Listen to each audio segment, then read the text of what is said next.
I always appreciate, you know, my dad just giving me the opportunity, just being willing to pass the ball to me. You know, that means something as a son when your dad's willing to pass the ball to you. So I really appreciate that. And it's just the way he works real fast. So he's moving real fast all of the time. And Monday, actually it was Tuesday, I'm sitting in the office upstairs. Tuesday's his big meeting day. And he comes into the office and he's like, "Hey son, men's conference on Saturday, you're aware?" I said, "Yeah, of course I'm aware." He said, "Well, you've got 20 minutes. And then he closed the door and walked out, and I was like,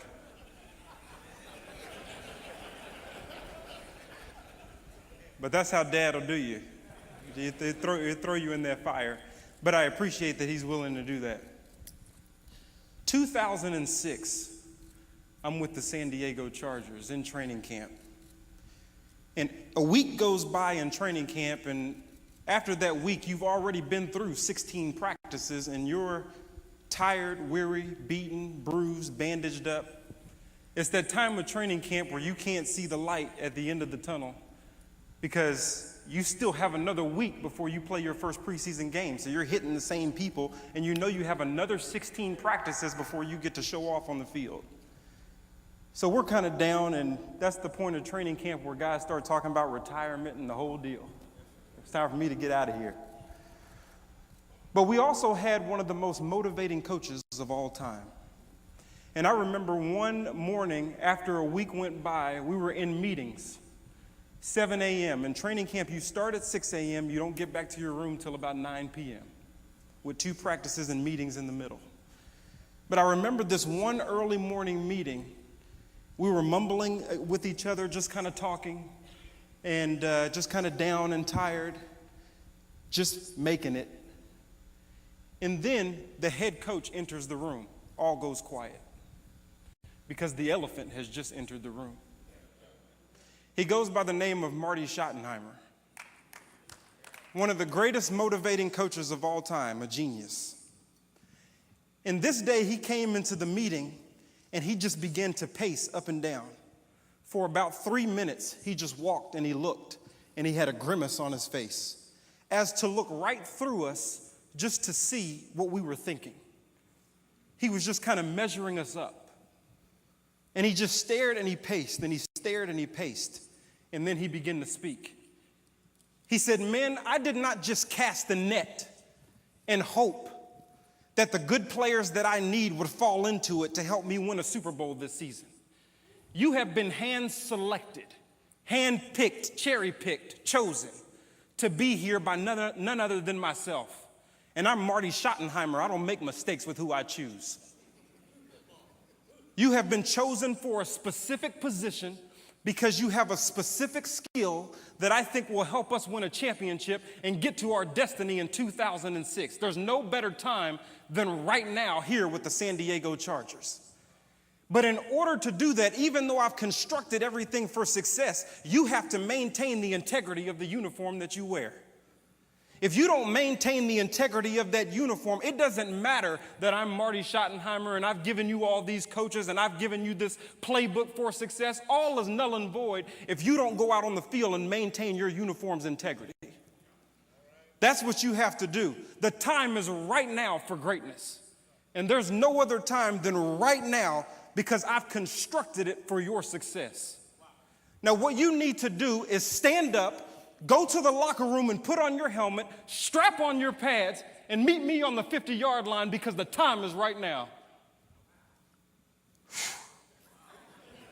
I'm feeling that right now. Don't nobody walk on this stage right now. You might get hit.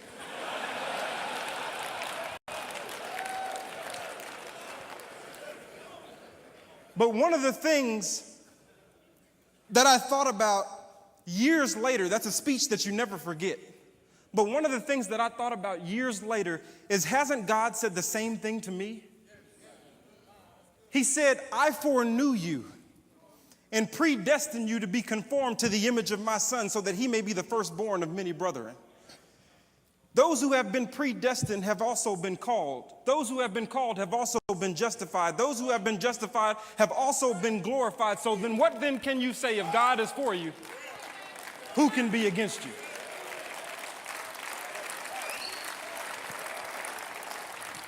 And I realized at that moment that I have been called, and you have been called, and your sons have been called to be great. And God called us for a specific position because he gave each and every one of us a specific skill for success. And he's God. He doesn't make mistakes on who he chooses. He did not just cast the net. He chose specifically. But we have to maintain the integrity of the uniform that he gave us. If we don't maintain the integrity of that uniform, it doesn't matter that he's constructed greatness, we won't see it. It says in Genesis 17, chapter 17, verse 1, God was talking to Abraham at the age of 99 years old. And he told Abraham, I want to see you walk blameless before me, and then I will establish my covenant. My covenant is there. I will establish it, but I want to watch you first. A lot of us are waiting on God, and God is saying, wait a minute, I'm waiting on you. I want to see you maintain the uniform's integrity first, and then we can talk about moving forward to greatness. How many of us have the uniform of salvation, but we never get on the field of sanctification? Moving forward and becoming all that God has called us to become and all that he has created us to be. Greatness ensues, and the time is now. That sounds good. The speech was good. I'll never forget what Marty said, and the Holy Spirit turned it into something that's spoken to my life. But for me, greatness and destiny and all of those different things, sometimes I'm scared of it and I fear it. Me personally, if I can be real for a second. This very stage scares me because it's his stage, and I'm his son. And it's an intimidating thing to stand on this stage. Being my dad's son, from the outside looking in, Tony Evans and the family, the great kingdom life and all of that kind of stuff, but sometimes that stuff is scary. Sometimes I have a fear that rolls on the inside that I know is the enemy, but I still feel it because I'm human. And that fear is in, some people have started to walk to me and tell me, hey, I feel it in my spirit. I'm telling you, you're going to be the next pastor of this church. And I say, what church? You have lost your mind. Keep that to yourself. It's Tony Evans' church. To me, that comparison is like Michael Jordan's son is about to try out for the Bulls.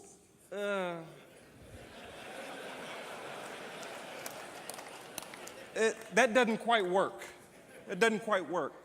Some of the things that make Tony Evans great, some of those things I just don't have as a son.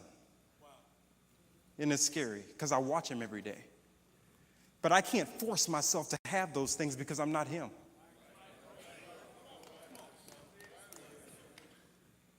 One of those things is he's an intellectual. He's up here. Go check his library out. You'll fall out. He reads a book a week, nonstop, a book a week from cover to cover. Next book. He's read most of the books that are in his library. I read 2 pages and my eyes are watering.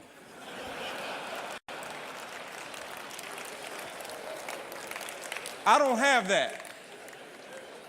I'm not a formal learner.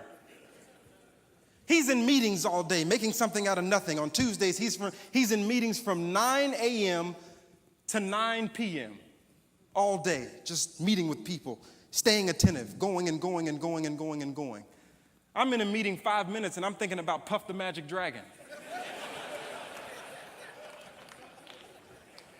I just don't have some of those same things that made him great, but the word of the Lord stays the same for me too. And that's what I have to believe through my fear. That the word of the Lord stays the same for every individual in this room, despite your fear and your past and all those other things that you may be dealing with. The word of the Lord is for you too. And it's something that we have to believe. Every day I just keep putting one foot out in front of the other. And when I look down sometimes, all I see is an abyss. I don't know what this foot is going to land on. But because I'm trying to walk in his will, it just seems like the Lord slides something solid for me to land on. It's called walking by faith. The assurance of things hoped for and the conviction of things not seen. Even through my fear. Sometimes God will allow you to walk on the very things that hold you in bondage to get to your destiny. And that's what I'm learning right now in my life as a son, as a 30-year-old who's still trying to figure it out and trying to stand on his word, knowing his word because you were fed it every night for dinner. But truly being able to apply the word in spite of your feelings. We're going to leave here today as kingdom men feeling it and ready to apply it. But you know the time has come for you to apply it when you feel like not applying it. That's the time when the game has begun. One of my favorite movies is X-Men. One of my favorite characters in X-Men is a character by the name of Magneto. I like villains. He could take metal and manipulate it and do whatever he wants with it, but in this one movie, he was in a jail cell that was hovering over nothingness because he can float and do all these other things. And so they had him in a jail cell that was hovering over a deep, dark abyss. And then 100 yards from the jail cell was the mainland. Well, one of his colleagues came to save him and tried to break him out and all of those different things, and he was able to open the door, but then he looked down and realized that if he took another step, he was going to fall. But he saw his destination, which was the mainland. So what he did was take iron from the jail that was holding him captive and putting it underneath his feet, and he would step on it. And he would take more iron and step on it, and take more iron and step on it until he got to his destiny. He was using the very thing that held him captive to get to his destination. And sometimes with our fear, sometimes with our past, sometimes without having a father, sometimes without having a blueprint, if we just believe the word and start applying that, God can put those very things that are holding us in our jail cell underneath our feet so that we can walk towards our destination. And these are just personal things. These are just things that I'm learning as I read the Bible and the Holy Spirit draws stuff off the page for me as I just walk this walk in my personal life.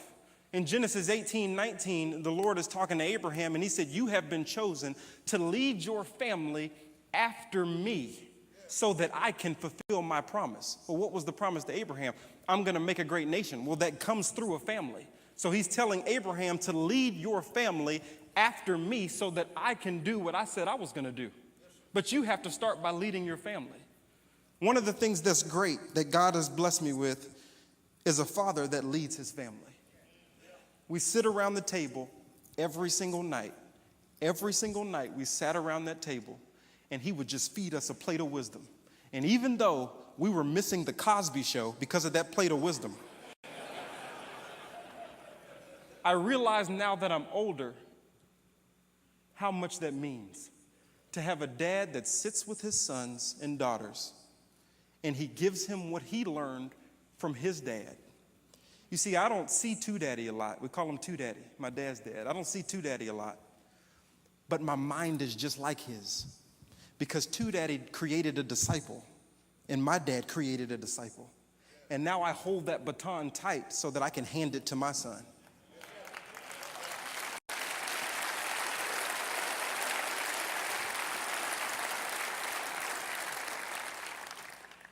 What Two Daddy had to do was pick it up off the ground, though, because he was the first. His father was around, but he wasn't saved. He got saved at the end of his life. So my dad grew up in a non-Christian home.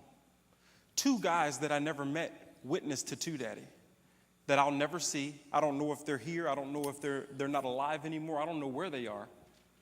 But those two guys that I never knew and never will know, those kingdom men that witnessed to my father, I wish they could see what doing one thing that God tells you to do, how that can change the course of generations.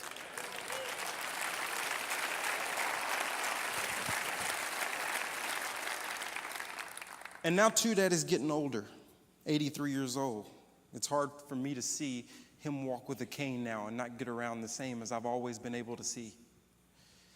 And now, you know, what hurts me, they talked to me just yesterday in a meeting, and they said, as I watched that and then watched my father, they said, Jonathan, what is the most exciting thing for you right now as it relates to working with your father in ministry?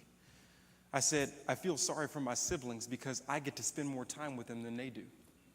I love being by his side and eating off his plate.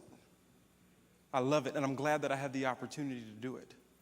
And then they said, what is the worst thing about working with your father in ministry? I said, I really don't like it when he says, son, this is my last third of ministry. I'm 62 years old now. And at some point, it has to come to a close.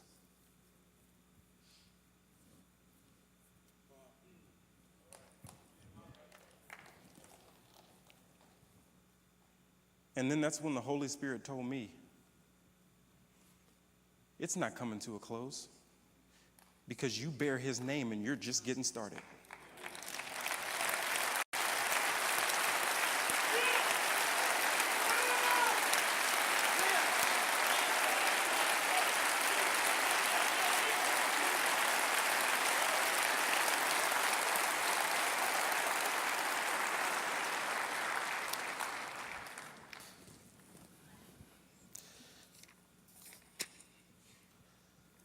Those who he foreknew, he also predestined to be conformed into the image of his son, so that he may be the firstborn of many brethren.